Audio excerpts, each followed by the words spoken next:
आप सभी को बहुत बहुत बधाई। आज से ही उत्तराखंड के रजत जयंती वर्ष का शुभारंभ हो रहा है। यानी हमारा उत्तराखंड अपने 25वें वर्ष में प्रवेश कर रहा है। हमें अब उत्तराखंड के उज्जवल भविष्य के लिए अगले 25 वर्ष की यात्रा शुरू करनी है। इसमें एक सुखद संयोग भी है। ये यात्रा ऐसे समय में होगी जब देश भी 25 वर्षों के अमृत काल में है। यानी विकसित भारत के लिए विकसित उत्तराखंड देश इस संकल्प को इसी कालखंड में पूरा होते देखेगा। मुझे खुशी है कि उत्तराखंड के आप लोग आने वाले 25 वर्षों के संकल्पों के साथ पूरे राज्य में अलग अलग कार्यक्रम कर रहे हैं। इन कार्यक्रमों के जरिए उत्तराखंड के गौरव का प्रसार भी होगा और विकसित उत्तराखंड के लक्ष्य की भी हर प्रदेशवासी तक बात पहुंचेगी।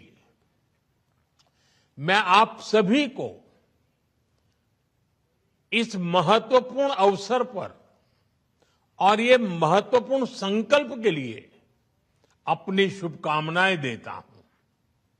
अभी 2 दिन पहले ही प्रवासी उत्तराखंड सम्मेलन का भी सफल आयोजन हुआ है। मुझे विश्वास है हमारे प्रवासी उत्तराखंड वासी राज्य की विकास यात्रा में ऐसे ही बड़ी भूमिका निभाते रहेंगे। साथियों, उत्तराखंड के लोगों को अपनी आशाओं और आकांक्षाओं को पूरा करने के लिए लंबे समय तक अलग राज्य के लिए प्रयास करना पड़ा था। ये प्रयास तब पूरे हुए जब केंद्र में श्रद्धेय अटल जी के नेतृत्व में, बीजेपी के नेतृत्व में एनडीए की सरकार बनी। मुझे खुशी है कि जिस सपने के साथ उत्तराखंड का गठन हुआ था वो हम सब साकार होते देख रहे हैं।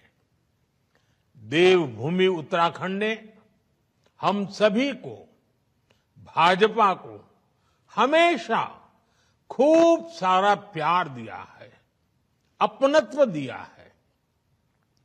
भाजपा भी देवभूमि की सेवा की भावना से उत्तराखंड के विकास में कोई कोर कसर बाकी नहीं छोड़ रही है। साथियों, कुछ दिन पहले ही केदारनाथ मंदिर के कपाट बंद हुए हैं।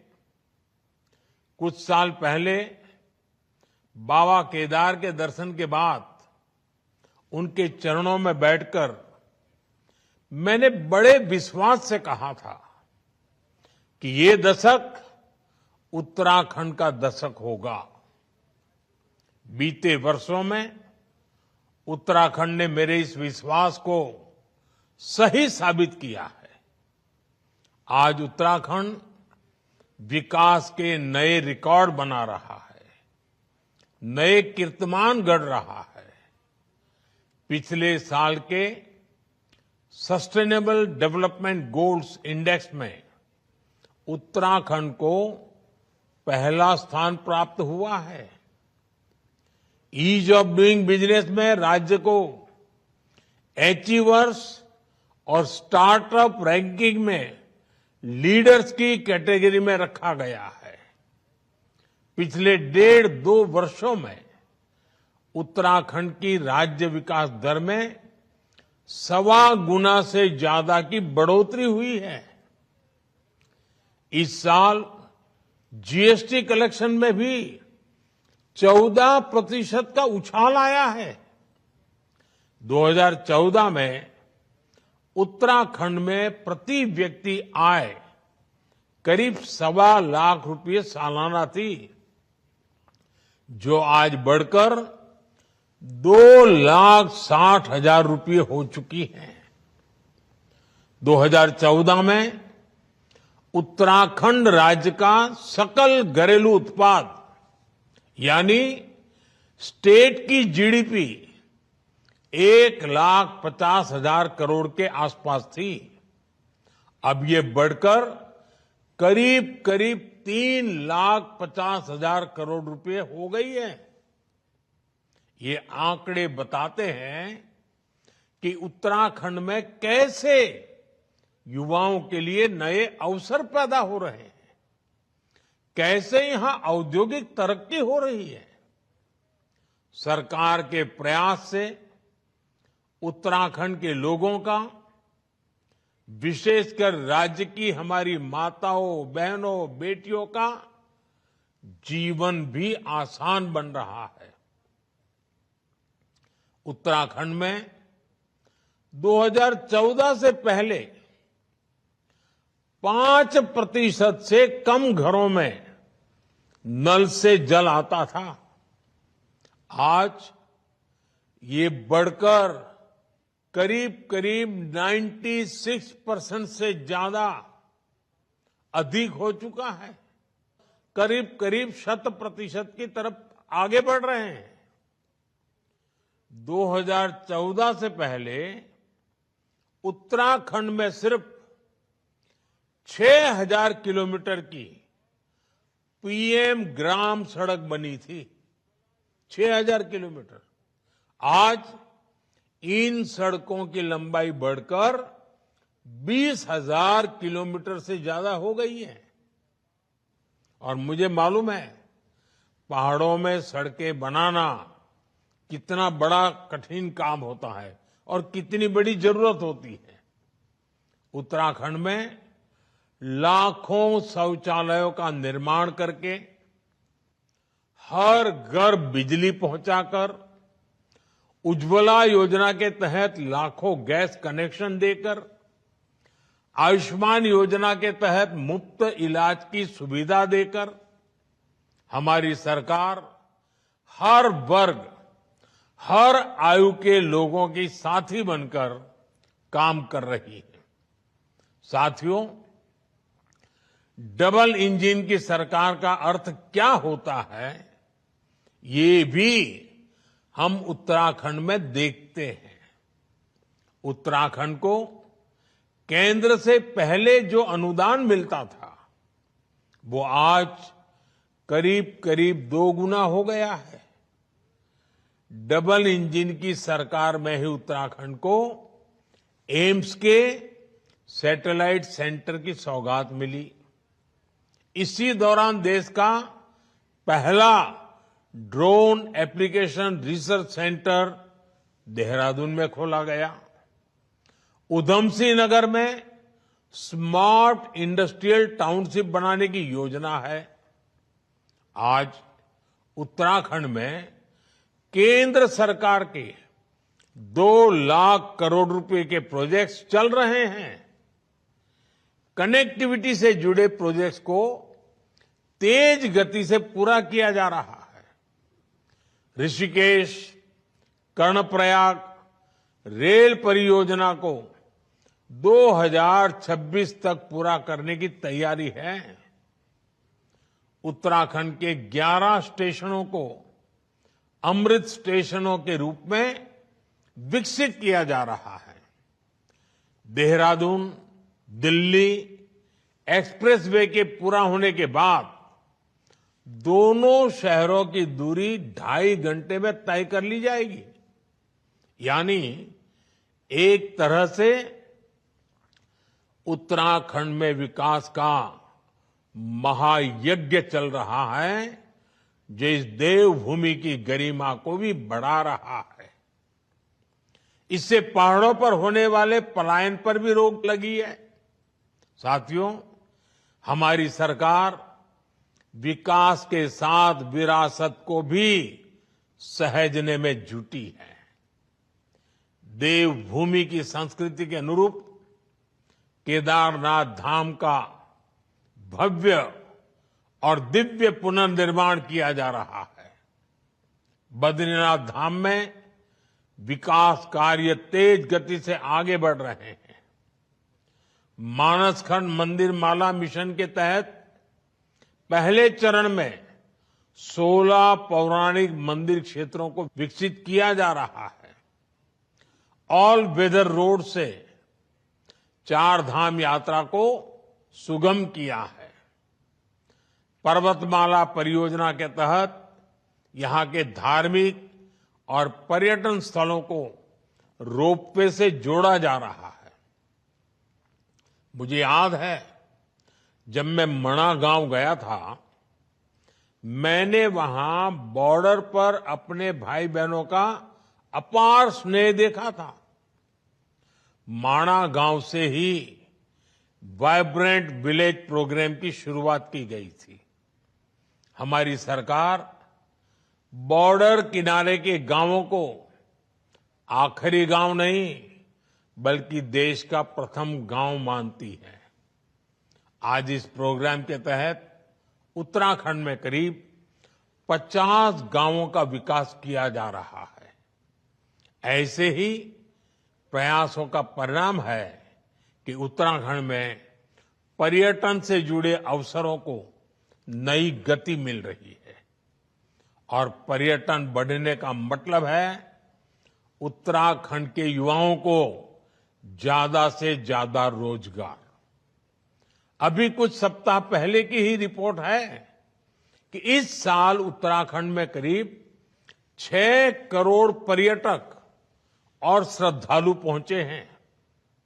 2014 से पहले 4 धाम यात्रियों की संख्या का रिकॉर्ड 24 लाख का था, जबकि पिछले साल 54 लाख से ज्यादा श्रद्धालुओं ने 4 धाम के दर्शन किए हैं। इससे होटल से लेकर होम स्टे वालों को, टैक्सी से लेकर टेक्सटाइल वालों को, सभी को बहुत लाभ हुआ है। बीते वर्षों में 5,000 से ज्यादा होम स्टे का रजिस्ट्रेशन किया गया है। साथियों, आज उत्तराखंड ऐसे निर्णय ले रहा है, ऐसी नीतियां बना रहा है जो देश के लिए उदाहरण बन रही है। उत्तराखंड ने गहन अध्ययन के बाद यूनिफॉर्म सिविल कोड लागू किया, जिसे मैं सेक्युलर सिविल कोड कहता हूं। आज यूनिफॉर्म सिविल कोड पर पूरा देश चर्चा कर रहा है, इसकी जरूरत को महसूस कर रहा है। उत्तराखंड सरकार ने प्रदेश के युवाओं का भविष्य सुरक्षित करने के लिए नकल विरोधी कानून लागू किया।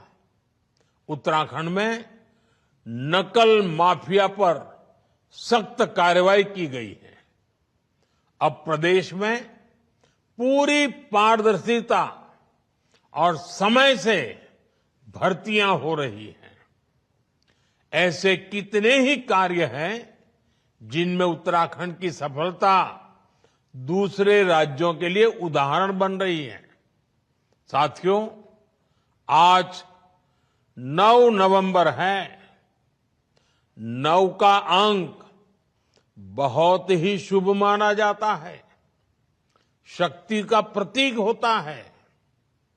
आज मैं आपसे और उत्तराखंड आने वाले यात्रियों, श्रद्धालुओं से 9 आग्रह करना चाहता हूं।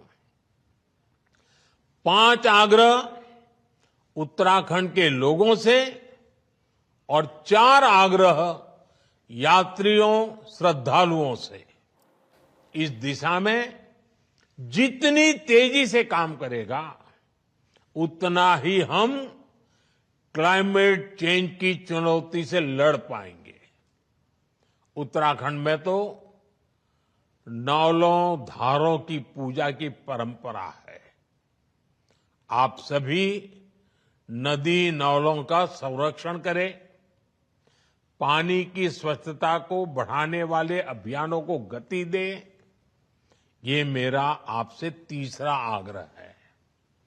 मेरा चौथा आग्रह है, अपनी जड़ों से जुड़े रहें, अपने गांव लगातार जाएं और रिटायरमेंट के बाद तो जरूर अपने गांवों में जाएं, वहां से संबंध मजबूत रखें।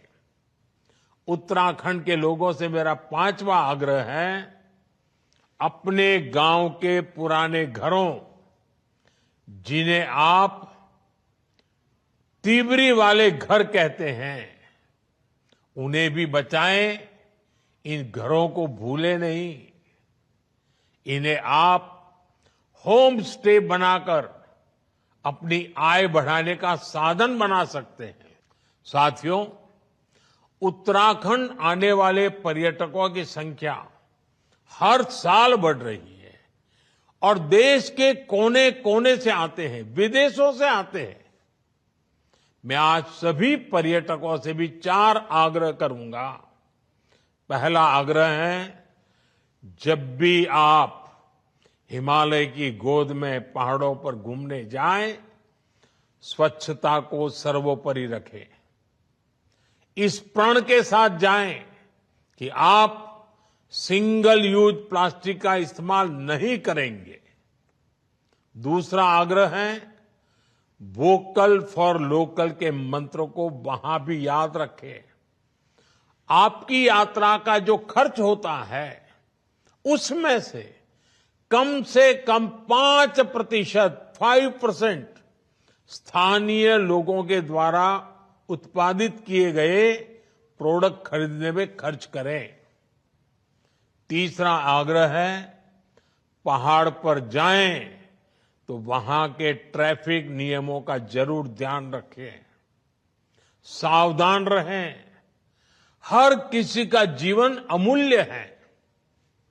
मेरा चौथा आग्रह है, धार्मिक स्थलों के रीति रिवाजों, वहां के नियम कायदों के बारे में यात्रा से पहले जरूर पता कर ले।